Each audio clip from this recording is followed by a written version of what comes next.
bengkokkan sok. Itulah pentingnya ilmu. Tahun kedua hijrah terjadilah perang besar bernama Perang Badar. Badar itu nama kampung, letaknya 150 km dari kota Al-Madinah Al-Munawwarah. Oh, jadi Badar itu kampung Pak Ustaz? Ya. Tala'al badru alaina. Jadi kalau gitu artinya sudah terbit kampung di atas kami. Badar itu artinya dua. Yang satu Badar kampung, yang satu Badar artinya bulan purnama. Bulan itu kalau dia bulat besar namanya Badar. Kalau dia bulan sabit namanya Hilal. Sudah jadi nama orang Indonesia. Badarudin sama Hilaludin. Perempuan Badariyah. Mohon maaf kalau kebetulan nama istrinya saya sebut. Itu ilmu juga. Jangan sampai kita salah. Jadi terjadilah perang di Badar ini. Menang umat Islam. Banyak orang kafir musyrik yang dijadikan tawanan. Syarat menebus tawanan bayar. Bayar pakai onta, bayar pakai uang dinar, uang emas, bayar pakai uang dirham. Tawanan lepas. Tapi Nabi Muhammad SAW buat gaya baru. Siapa yang bisa mengajarkan 10 anak Madinah tulis baca, maka dia bebas, tidak perlu bayar. Itu belum ada di zaman sebelumnya. Sebelumnya yang namanya tawanan itu mesti 3 cara. Pertama bayar pakai benda, yang kedua bayar pakai uang, yang ketiga bayar pakai orang. Pergantian tawanan. Mesir dengan Israel bertukar tawanan. Agen Mossad tertangkap, ganti dengan tawanan Mesir. Tapi Nabi SAW lain. Bagaimana caranya? Cukup ajarkan anak Madinah 10 orang tulis baca, bebas. Padahal itu tahun kedua, umat Islam masih miskin, susah, tak ada duit. Pindah dari kota Makkah ke kota Madinah, barang-barang tinggal semua. Hanya baju yang melekat di badan aja yang lolos. Anak, istri, toko, uang, barang tinggal semua. Miskin, tak ada duit. Tapi justru Nabi tidak memilih duit. Yang dipilihnya adalah siapa yang sanggup mengajarkan tulis baca 10 orang, bebas. Andai kita perang, pasukan Balikpapan tak punya duit, pilihannya 2. Kita tukar tawanan dapat emas, dengan kita tukar tawanan bisa tulis baca. Kira-kira pasukan Balikpapan pilih uang atau bisa tulis baca? Ikhtilaf. Kalau saya pilih uang, karena kita udah bisa tulis baca. Itu menunjukkan Islam ini agama yang amat sangat mementingkan ilmu. Kenapa demikian? Karena dalam Quran dikatakan yarfa'illahu alladzina amanu minkum. Allah mengangkat orang yang beriman, wa utul ilma, orang berilmu. Ada orang manusia, tak ada iman, tak ada ilmu. Di atasnya manusia beriman. Paling tinggi manusia beriman, berilmu. Itu yang paling tinggi. Mana dia? Ini yang di atasnya. Hampir ke langit ke-7 dah mereka. Masya Allah. Jangan dipanggil-panggil saya, Bu, hilang bahan saya.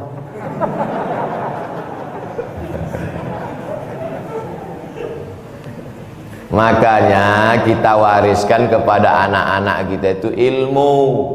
Diwariskan kepada anak rumah kos-kosan 100 pintu, mobil, duit, handphone, ilmu tak ada, mati kita, dijualnya semua. Asal susah hatinya, jual. Mau lahirkan anak, jual. Mau nikah, jual. Mau nikah sekali lagi, jual lagi. Habis. Berapa banyak tuan tanah, tuan takur sekarang menjadi tukang ukur tanah, dijengkali orang. Maka wariskanlah kepada anak-anak kita ilmu. Saya dalam perjalanan hidup banyak sudah melihat, termasuk kawan-kawan sekolah dulu, yang anak-anak orang kaya, yang tak mementingkan pendidikan, hari ini menjadi orang yang kasihan kita menengok nasib. Lama hidup banyak dirasa, jauh berjalan banyak dilihat. Maka ini penting sekali. Tapi kalau kita wariskan ilmu kepada anak-anak kita, maka insya Allah harta itu menyusul. Tapi kalau kita wariskan harta, ilmu tidak akan mungkin menyusul. Itu kata ungkapan Imam Sayyidina Ali, al ilmu yahrusuka wal malu anta tahrusuhu. Ilmu itu menjaga engkau, sedangkan harta itu engkau yang menjaganya. Kalau kau punya ilmu, ilmu itu menjaga engkau. Tapi kalau engkau punya harta, engkau menjaganya pagi, petang, siang dan malam. Saya nggak selamanya percaya omongan Ustaz Somad. Itu banyak orang kampung kami yang kaya-kaya hebat, ya kaya berilmu. Jangan sampai, tapi yang lebih parah lagi, sudahlah tak kaya, bodoh pula. Kalau ada tak kaya, tak berilmu, pergilah ke tepi pantai, panggil ikan hiu biar dikunyah.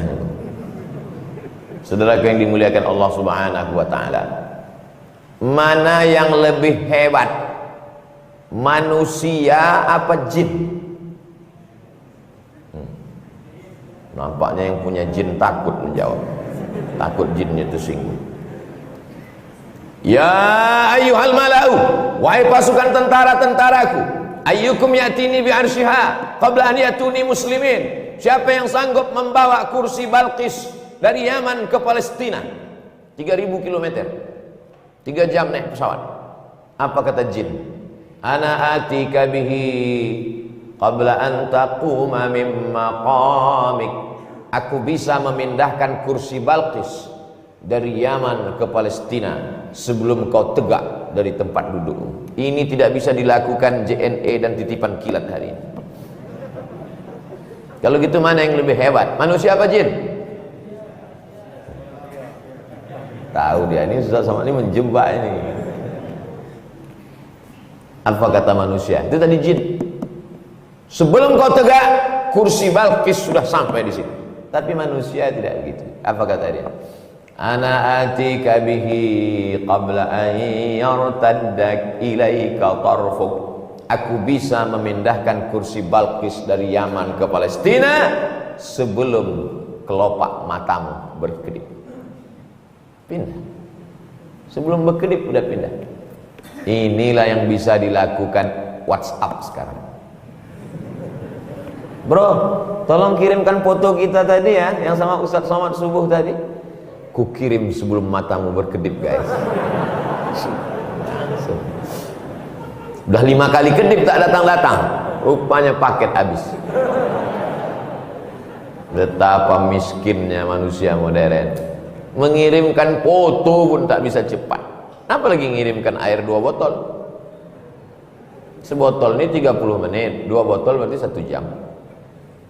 Ini simbol. Mana yang lebih hebat ilmu manusia daripada malaikat? Manusia. Ambiuni bi asma'i haula'i in kuntum shadiqin. Kata Allah, wahai malaikat-malaikat, beritahu nama-nama ini kalau memang kalian punya ilmu. Apa jawab malaikat? Subhanaka la ilma lana illa ma 'allamtana innaka antal alimul hakim. Maha suci engkau, kami tak punya ilmu kecuali engkau yang mengajarkan kepada kami. Tapi Adam alaihissalam tahu itu. Kenapa? Wa 'allama Adamal asma'a kullaha. Karena Allah sudah mengajarkan ilmu itu kepada Adam alaihissalam. Jadi kalau ditanya mana yang lebih hebat jin dengan manusia? Manusia. Mana yang lebih hebat malaikat dengan manusia? Manusia. Manusia yang mana? Manusia yang berilmu. Hanya saja ilmu ini terbagi 2. Ada ilmu agama, ada ilmu umum. Bagi 2. Ilmu cara belajar sholat, fikih sholat, berapa rukunnya, syaratnya, wajibnya, sunatnya, makruhnya, yang membatalkannya, itu namanya ilmu fikih. Dalil-dalil sholat dalam kitab Sahih Bukhari, Sahih Muslim, Sunan Abi Daud, Sunan Nasa'i, Sunan Tirmidzi, Sunan Ibnu Majah, Musnad Ahmad bin Ambal, Muwatta Malik, Sunan An-Darimi, Kutub Tis'ah, ilmu hadis. Bagaimana ayat-ayatnya dalam Al-Quran, dibaca ayatnya, ada idghamnya, ada qalqalahnya, ada gunnahnya, nun mati ketemu dengan qab min qablikum, ada qalqalah sughra, ada qalqalah kubra, ada asbabun nuzulnya, ada tafsirnya, ada munasabat kesesuaian antara satu ayat dengan ayat yang lain, ada kronologis sebab terjadi turunnya ayat, ada makna-makna ayat, ada makna mufradat kosakata. Ini bahas dalam ilmu tafsir. Sekarang umat ini pula terbagi dua. Kalau kau belajar tafsir, kau belajar hadis, masuk surga. Kalau kau belajar ilmu komputer, ilmu listrik, kau korslet, masuk neraka. Ini orang yang begini ini mesti diluruskan otaknya. Ceramah Ustadz Somad ditonton orang Balikpapan selama bertahun-tahun. Itu yang memotong-motong video pendek, yang memotong tanya jawab. Jadi kebanyakan jamaah itu menonton ceramah saya itu yang pendek-pendek, pengakuan mereka. Kami selalu nonton Ustadz yang pendek-pendek. Kalau yang panjang tuh kami mengantuk, bosan, dan yang paling penting paket kami cepat habis gitu. Siapa yang memotong video pendek-pendek itu? Kalau bukan anak-anak muda yang hebat faham IT. Dipotongnya 1 menit, dimasukkannya ke Instagram. Potongnya 1 menit, diuploadnya di channel dia. Kau mengupload video Ustadz Somad ini kan nggak dapat duit, ngapain kau upload? Aku berjuang lillah dan li follower. Dia mau nambah subscriber, diseling-selinginya dengan update Ustadz Abdul Somad. Dua-dua dia dapat, ilmunya dapat, dakwahnya dapat. Jadi untuk zaman sekarang yang paling bisa berdakwah melebihi ustadz di masjid adalah anak-anak muda yang hebat dalam bidang IT multimedia. Betul apa betul? Yang bilang nggak betul itu pasti tak tahu multimedia. Dulu definisi buta huruf itu zaman dulu adalah la yaktub wa la yahsub. Orang yang nggak bisa tulis baca hitung. La yaktub wa la yahsub. Nggak bisa nulis, nggak bisa ngitung. Itulah orang buta huruf zaman dulu.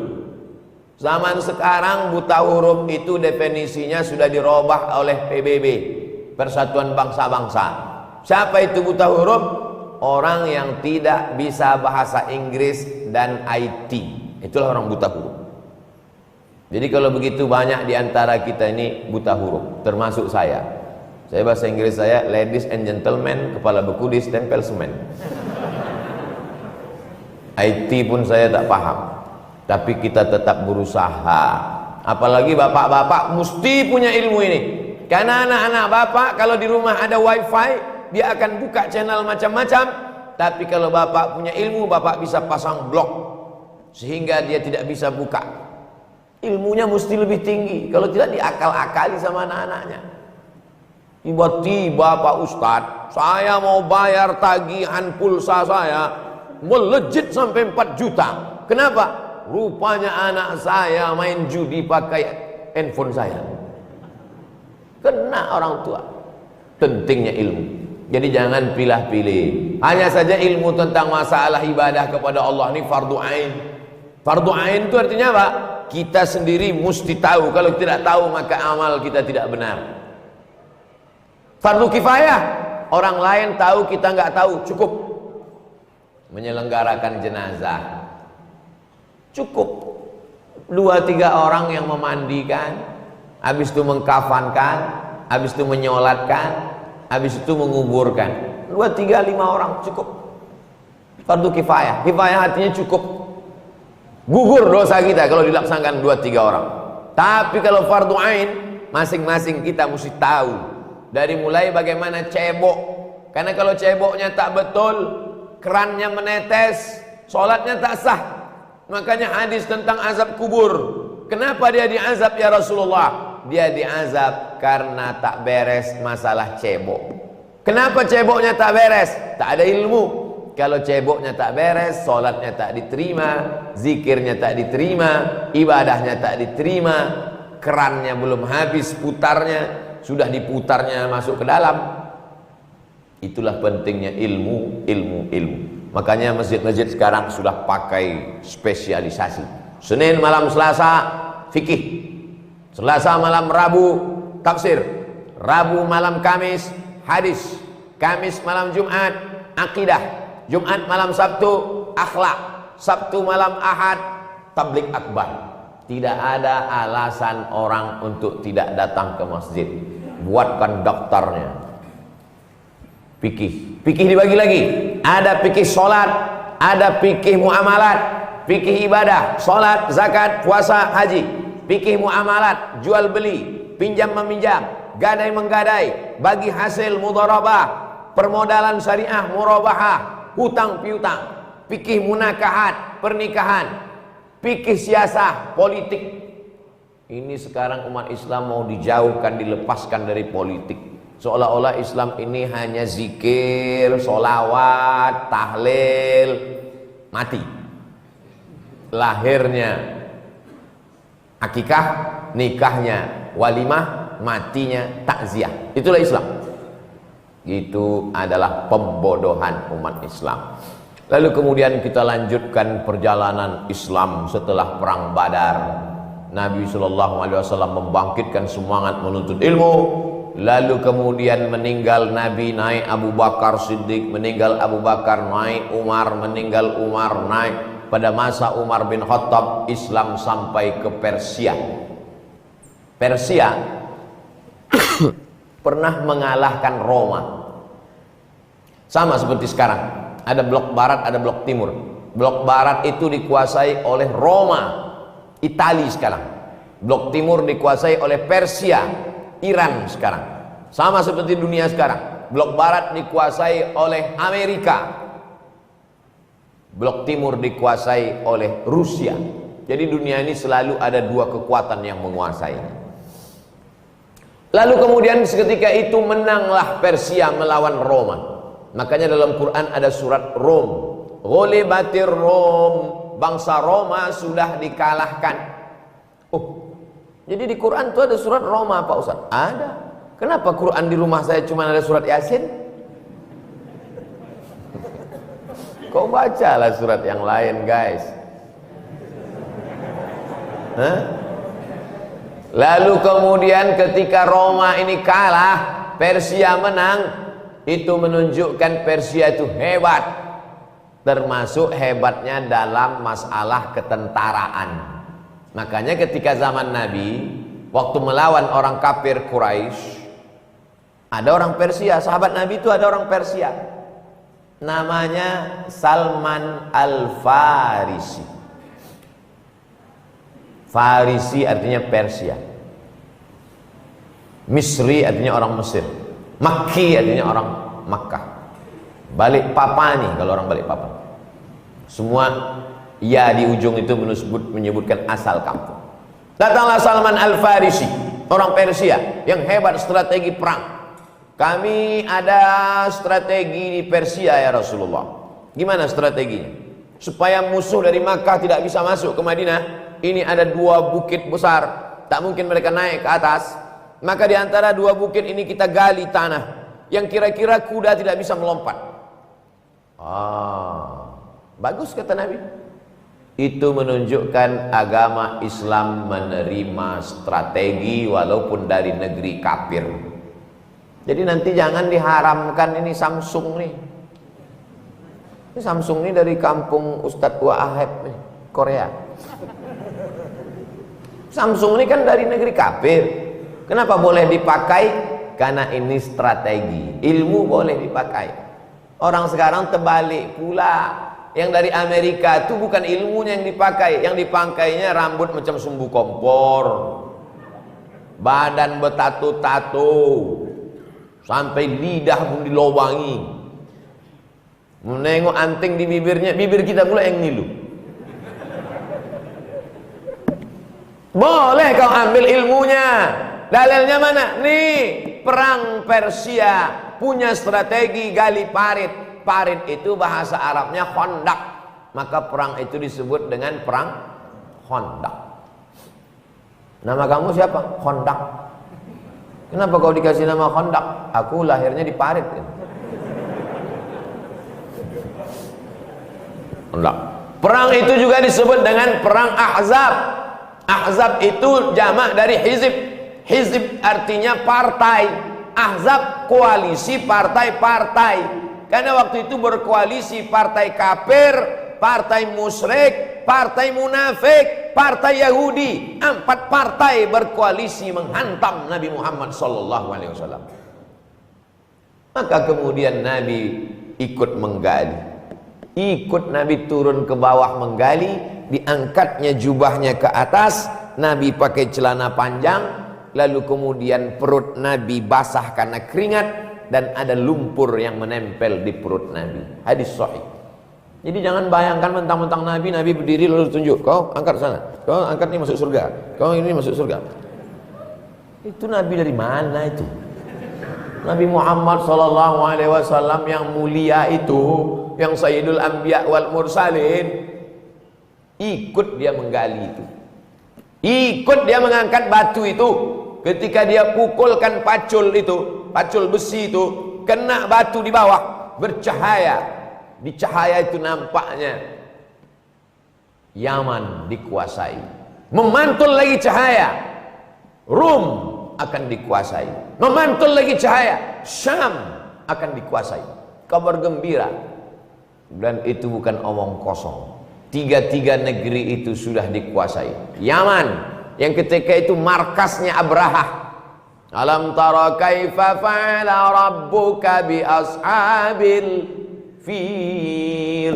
Fil artinya gajah. Dibawanya tentara bergajah untuk menghantam belasan gajah yang dia bawa. Gajah induk yang paling besar, panglima segala gajah. Nama gajah itu Mahmud. Dari Mahmud itulah diambil Mamut, gajah besar yang berbelalai. Mohon maaf Pak Mahmud, nanti istrinya panggil, oh abang gajah bukan. Kalau gitu saya ganti nama lah Pak Ustadz. Masa nama saya nama gajah? Gajah itu tak mau menghantam Ka'bah. Dia berhenti di tempat melontar jumroh Aqabah. Dipaksa oleh pawangnya, nggak mau dia bergerak. Tidak mau gajah-gajah. Gajah yang berilmu lebih baik daripada Abrahah yang goblok. Ulaika kal an'am. Manusia yang tak berilmu itu macam binatang. Balhum adhal, lebih hina daripada binatang. Faja'alahum ka'asfim ma'kul. Mereka seperti daun kayu yang dimakan ulat. Satu penafsiran Syekh Muhammad Abduh mengatakan, bukan ditembak dari atas pakai batu meteor, tapi kata Syekh Muhammad Abduh, datang burung dari atas menebarkan virus, yaitu virus cacar. Jadi tentara-tentara Abrahah itu kena campak. Tapi penafsirannya kontroversial. Terserahlah, mau batu meteor dari atas, mau kena penyakit campak, mau kena pesawat bom molotov, yang penting Abrahah itu mati, hancur. Tak ada Abu Talib, Abdul Muttalib kakek Nabi yang megang kunci Ka'bah, juru kuncinya waktu itu. Tak ada dia minta kepada Allah, ya Allah kirimkanlah tentara dari malaikat-malaikat yang akan melempar tentara Abraha. Tak ada. Dia hanya menyerahkan kunci itu. Apa kata dia? Inna lihadzal baiti rabban yahmi. Rumah ini ada Rabb yang mencipta dan melindunginya.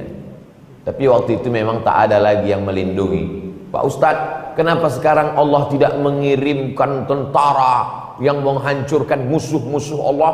Kenapa tak dikirimkan Allah Toiron Ababil untuk menembak si Macron?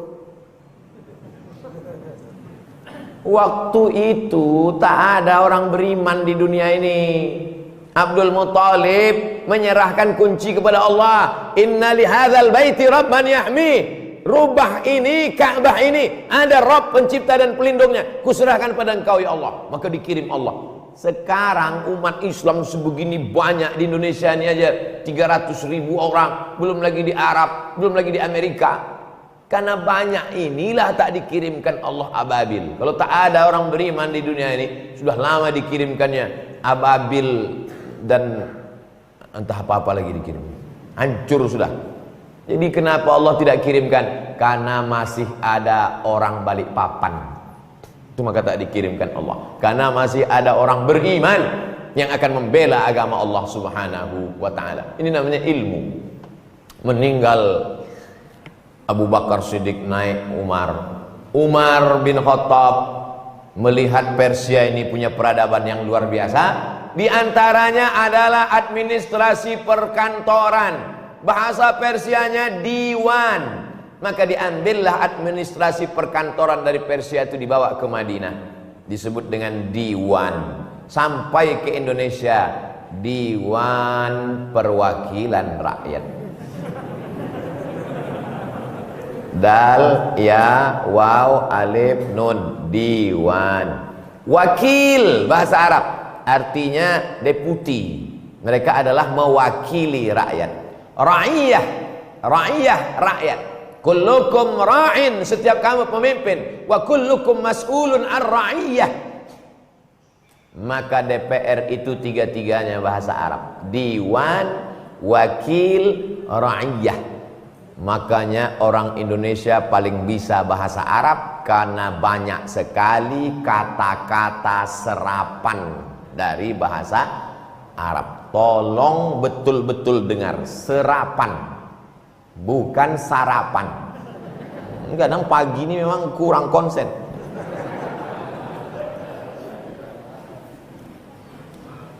Mana ada kantor zaman Nabi Muhammad SAW? Dari mana administrasi ini? Diambil dari Persia. Termasuklah ilmu-ilmu membangun masjid ini. Ketika pada masa pemerintahan Umar bin Khattab, sampailah Islam ke negeri jajahan-jajahan Roma. Waktu itu ada satu kota, nama kota itu diambil dari nama raja. Nama rajanya Bizanti, nama kotanya Bizantium, Roma. Ciri khas Bizantium, bangunan melengkung. Melengkung di tengah, tidak ada tiang. Lalu kemudian habis masa Bizanti, naik lagi raja, namanya Konstantin. Dirobahnya nama kota itu menjadi nama dia, Konstantinopel. Ada raja namanya Alexander, dibuatnya nama kota itu Alexandria. Jadi raja-raja zaman dulu untuk mengekalkan nama dia, dibuatnya nama dia jadi nama kota. Balikpapan itu nama raja anda.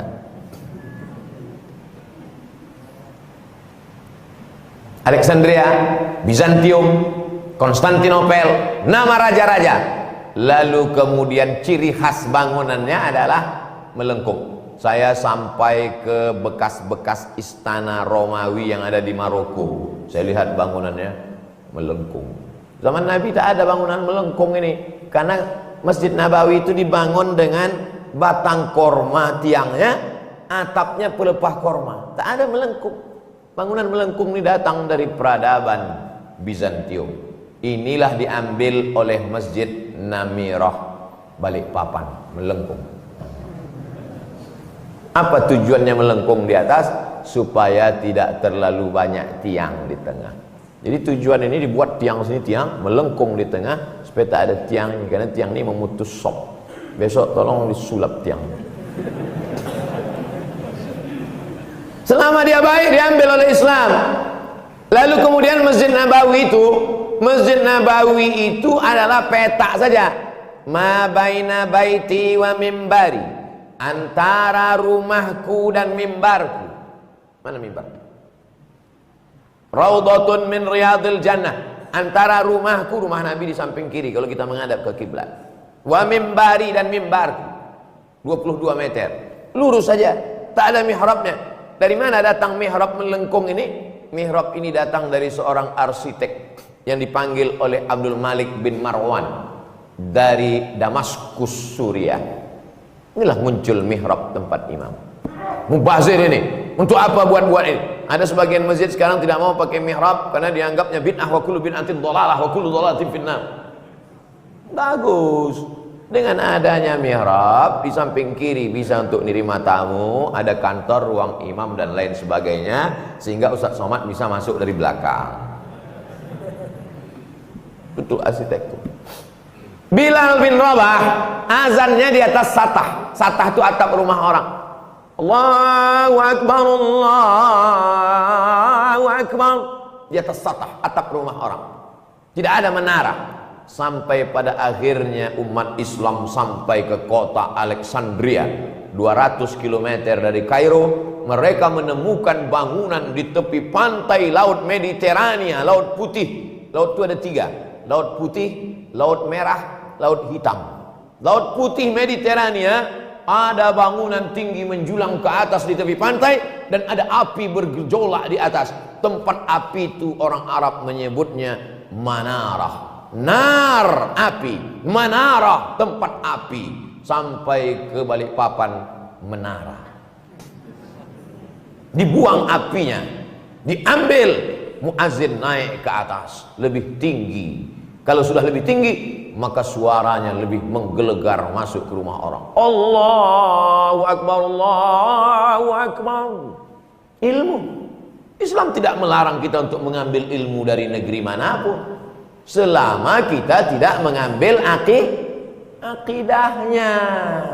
Bangunannya boleh diambil, alat komunikasinya boleh diambil. Ini semua alat-alat komunikasi ini tidak ada satupun dari negeri Islam. Sony, Jepang, Panasonic, Samsung. Kalau dari Arab pasti Samsuddin. Mohon maaf Pak Samsuddin. Ini apa mereknya? Zoom. Ini semua boleh, ilmu. Jadi jangan nanti anaknya mau belajar ke Jepang, ya, aku mau ke Jepang. Jangan, nanti kau masuk neraka. Yang penting TK-nya Quran, SD-nya Quran, SMP-nya Quran, SMA-nya Quran, bahasa Inggrisnya mantap, bahasa Jepangnya oke, bahasa Koreanya keren. Setelah itu terbanglah nak kau sejauh mata memandang. Nanti kau akan pulang ke Balikpapan, membangun negeri ini menjadi baldatun thayyibatun wa rabbun ghafur. Ilmu. Inilah sekarang anak-anak kita ini, dia ilmunya susah juga sekarang. Semua online, ilmunya pun online. Dulu kita mempersiapkan mau ujian itu setengah mati. Sekarang saya tengok orang ujian, saya ada menguji online, semuanya online. Takutnya nanti pas ditanya, apa ini? Tunggulah Pak, Zoom belum hidup. Maka ilmu inilah yang paling penting dalam kehidupan. Dalam Islam diajarkan mendengar satu majelis ilmu lebih baik daripada sholat sunat 100 rakaat. Dalam kitab Mukhtasar At-Targhib wa Tarhib, penulisnya Imam Al-Hafiz Al-Munziri, diringkas oleh Al-Hafiz Ibnu Hajar Al-Asqalani, hadisnya sahih bahwa orang yang ikut majelis ilmu lebih baik daripada 100 rakaat sholat sunat. Itu menunjukkan memotivasi orang ilmu. Maka di Masjid Nabawi itu ada halakoh. Halakoh artinya lingkaran. Nabi duduk, sahabat melingkar. Ini halakoh. Zaman dulu tak ada tabligh akbar. Gak bisa pengajian ramai begini karena suara tak sampai.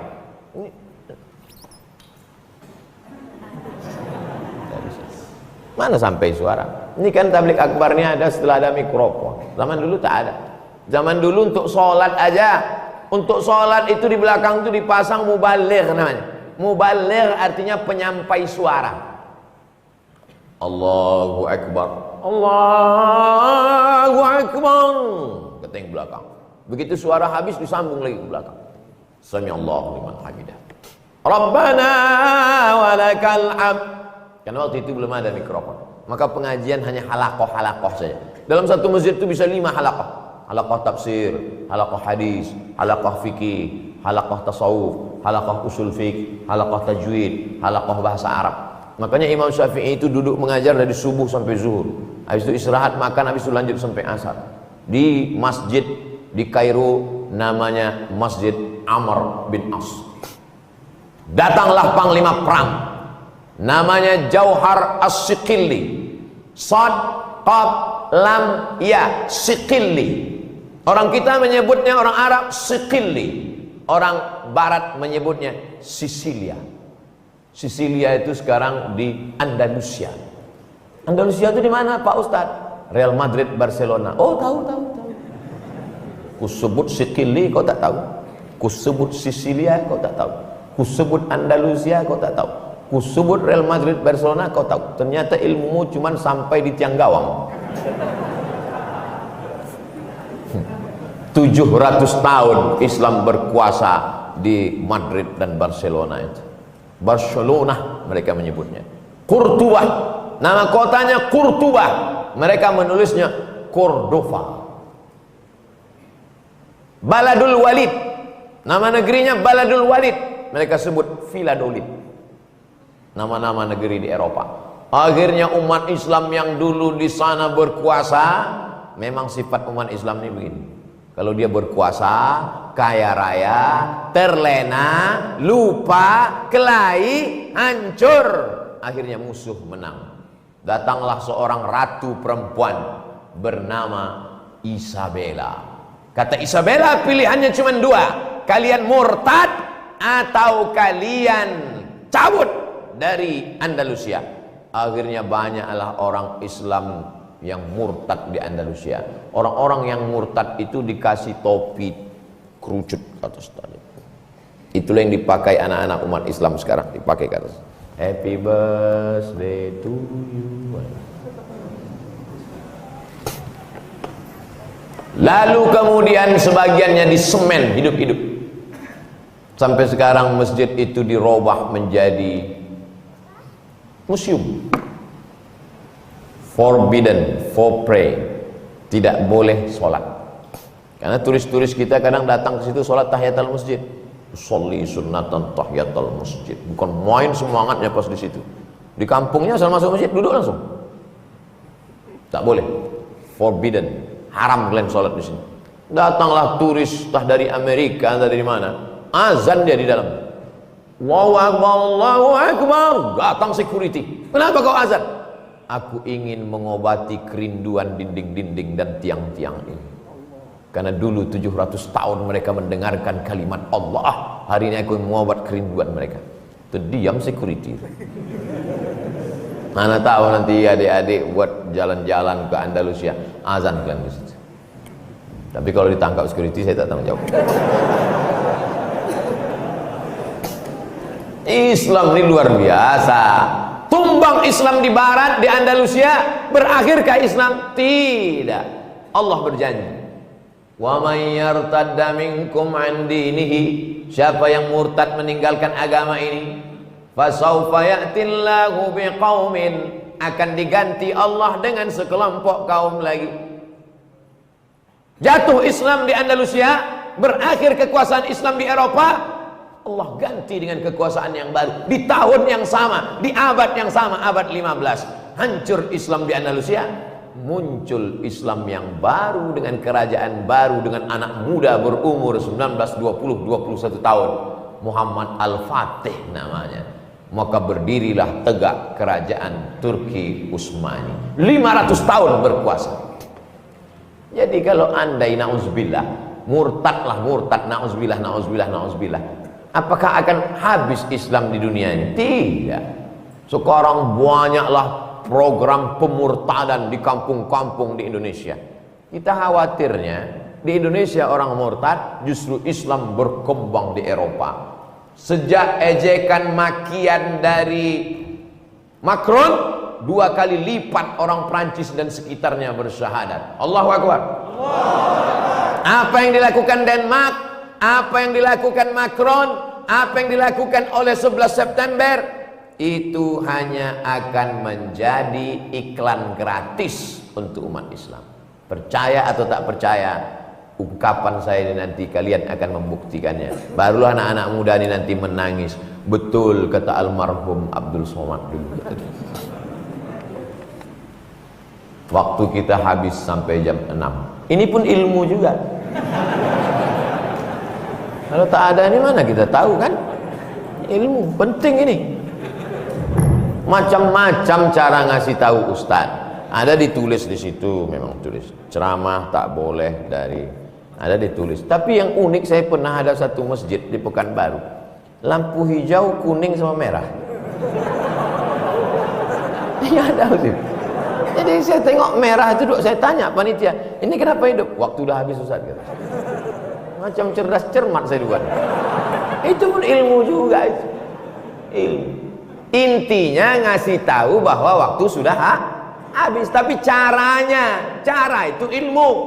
Allah nyuruh baca Quran, Iqra'ul Quran, faqra'u ma tayassara minal Quran. Iqra' bismi rabbikal ladzi khalaq, utslu ma uhiya ilaika min rabbik.